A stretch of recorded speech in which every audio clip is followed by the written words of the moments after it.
Let's talk a little bit about what's happening with the new TBS television shuffle. Meltzer would report wrestlers are pretty excited over the new TBS Sunday show, which debuts on April 3rd.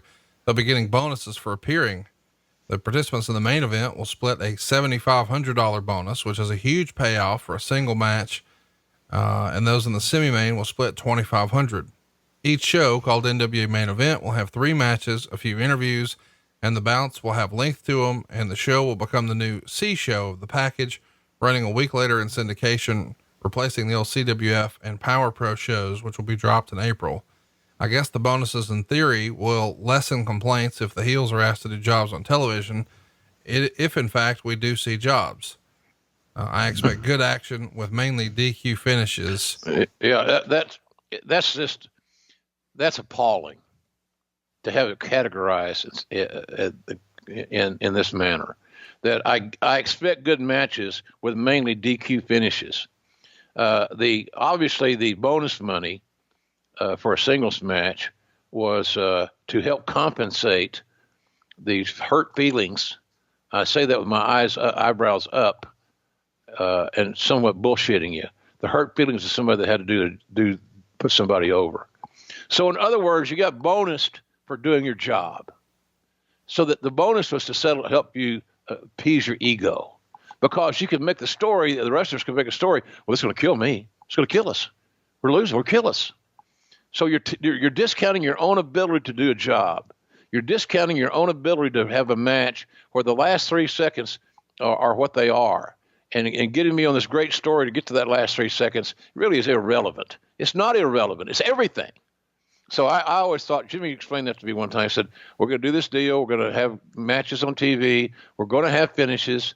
And I got the money. Because the ad sales, which had not been sold yet, by the way, were a way to compensate for somebody having to do a job. So in other words, you're a movie producer and you're cast to be a cowboy, and you're taking an error in the third scene. Well, if I'm going to take an error in the third scene, I got to have more money. You shitting me? Really? You're play fighting. Calm down. Calm down. And I thought it was ill-advised. I thought it was, you shouldn't have to make compensation, Conrad, for somebody to do their job and get paid extra for simply doing their job and not having to deal with all these inflated egos of these insecure people about their future because they lost. If you're not over more than that, or your skill set will not allow you to have a competitive match and come up a little bit short, maybe you're in the wrong business. Let's talk about another business here. I want to talk about World Class. Meltzer would report the story is that Crockett has been in heavy negotiations over the past 10 days with Ken Mantell of World Class. I've heard several reports, some conflicting about it. I know Crockett was going in with the idea of taking over World Class, which would give him the valuable Channel 11 time slot on Saturday nights in Dallas, which is the highest pro wrestling show in the top 20 markets in the U.S. To complete the deal, it would require the approval of Fritz von Erich, who still controls majority interest in World Class promotion. So if the deal were completed, Kevin and Kerry would be guaranteed a job and a push with the NWA. Although since Kerry and Kevin don't want to travel, the deal may be that they would only work shows in the area, a few TV tapings, and maybe St. Louis, where both themselves and their father were good draws in the past. The bottom line here is that though Michael Hayes and Ken Martell are probably doing the most creative and best job of booking right now of anyone in the business, their business just isn't turning around, and perhaps the economic factor, which is out of their hands, may not allow for the thing to turn around. I don't expect a deal to be made, at least not until May, so Mantell and Hayes can give themselves a chance to see if they can get the area going and promote a lucrative Texas Stadium show on their own.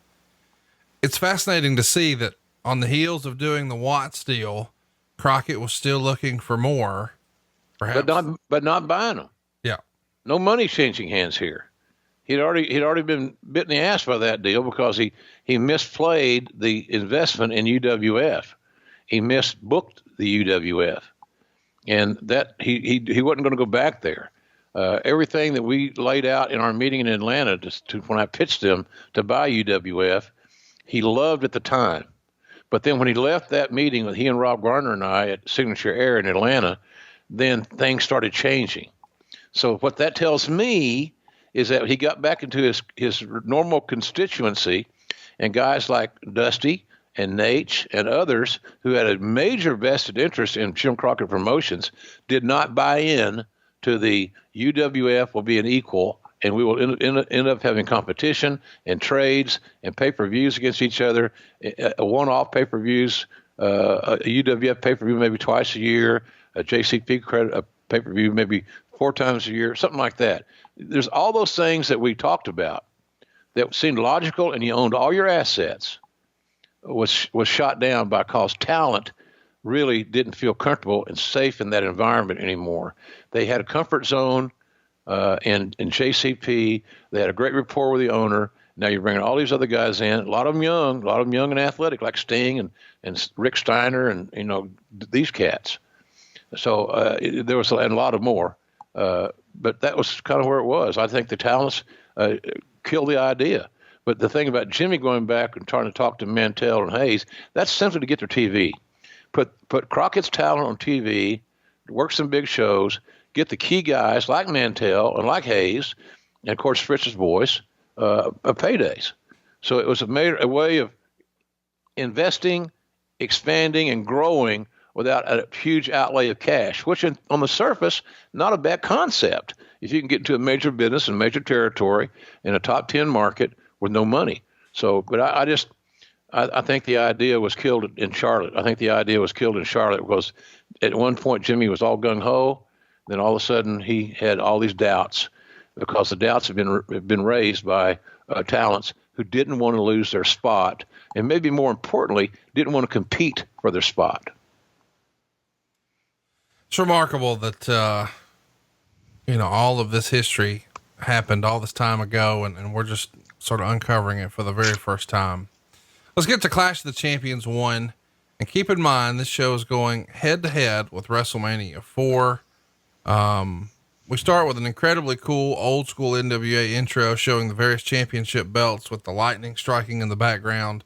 It really became a classic open for the Clash of the Champions. I loved it. Who do you think would have been involved in putting this piece of business together? I don't know who Keith Mitchell's guys, Dan Bynum, maybe Keith Mitchell, would have had a hands on as far as who the one person, if there was one person responsible, I don't know, but it came out of the production group. And of course, Keith Mitchell, who's now our head of production at AEW, was the only head of production that WCW ever had. And so it would come from his department, but it was a clean idea. It was a fresh idea. New eyes looking at things is always a smart deal.